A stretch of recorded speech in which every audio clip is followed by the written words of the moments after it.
मुंबई के ऐतिहासिक आज़ाद मैदान में आंदोलन कर रहे किसान, दलित, आदिवासी, ओबीसी और गैर सातबारा धारक भूमिहीन किसानों के साथ अमानवीय व्यवहार किए जाने का आरोप बिगर सातबारा शेतकरी संगठन ने लगाया है।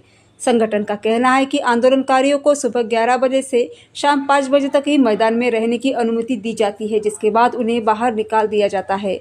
बरसात के मौसम में महिला और पुरुष आंदोलनकारियों के रहने तथा सुरक्षा की कोई व्यवस्था नहीं होने से उन्हें भारी परेशानियों का सामना करना पड़ रहा है।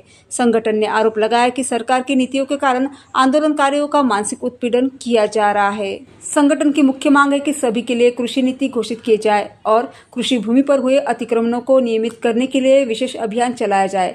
साथ ही अतिक्रमण हटाने की कार्रवाई तत्काल रोकी जाए। संगठन के संस्थापक अध्यक्ष भाई जगदीश कुमार इंगले ने चेतावनी दी है कि यदि मांगे नहीं मानी गई तो 26 जून को नागपुर में राजस्व मंत्री चंद्रशेखर बावनकुले के निवास पर बड़ा आंदोलन किया जाएगा। इस आंदोलन में बड़ी संख्या में किसान, दलित, आदिवासी, ओबीसी और भूमिहीन किसान शामिल होंगे। सन 2026चा पावसाळी अधिवेशन सुरू आजपासून झालेला आहे।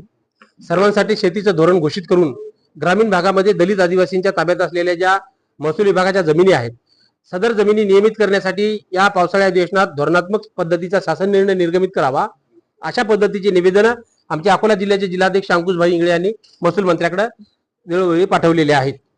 आता पावसाळी अधिवेशनामध्ये मुंबईमध्ये जाऊन आंदोलन करण्याची स्थिती जर आम्ही लक्षात घेतली तर पावसाळ्यामध्ये पाण्याचं प्रमाण आता पाणी सुरू आहे, म्हणजे पावसाचं वातावरण तयार आहे।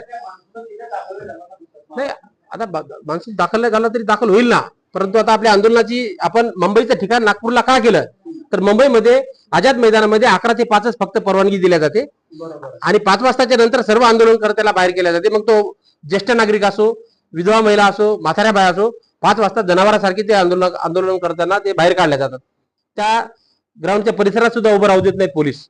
पोलिसांचा आणि कार्यकर्त्याचा संघर्ष होत असताना स्वतः मी साक्षीदार आहे। एक चांगले क्लासरूम दर्जाचे पोलीस अधिकारी आम्ही जेव्हा आक्रमकपणा केला तिथे आम्ही मैदानाच्या बाहेर जाणार नाही, आमचा तो हक्क आहे, आम्ही विदर्भातून आलो, आम्हाला आमच्या मागण्या मंजूर झाल्याशिवाय आम्हाला जायचं नाही।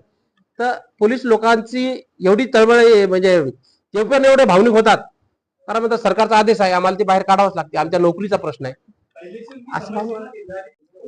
आमची मी माझा पत्ता देतो पहिल्यांदा, मी तुंग्या पत्रेसी पवार फाशे भारतीय समाजचा कार्यकर्ता, सामाजिक कार्यकर्ता असं माझं म्हणणं आहे। साहेब, आमचे आदिवासी फाशे आमचं नाही आहे, व्यक्ती नाही आहे, साऱ्या लोकांचं कोरकू, भील, आन, गोंड, टाकणकार, गाव पारधी, पारधी, फाशे पारधी आणि हे दिशा जे दाखवली आम्हाला जगदीश भाऊने, हे साऱ्या संपूर्ण महाराष्ट्रात आम्हाला जागून केलं। जसं दाखवलं की बा आदिवासी लोकांना राणा पाटलाने सांगितलं होतं, गृहमंत्री मेला तो, त्याला म्हणलं 2 एकर बघायची, 4 एकर कोळा दाखव भेटते।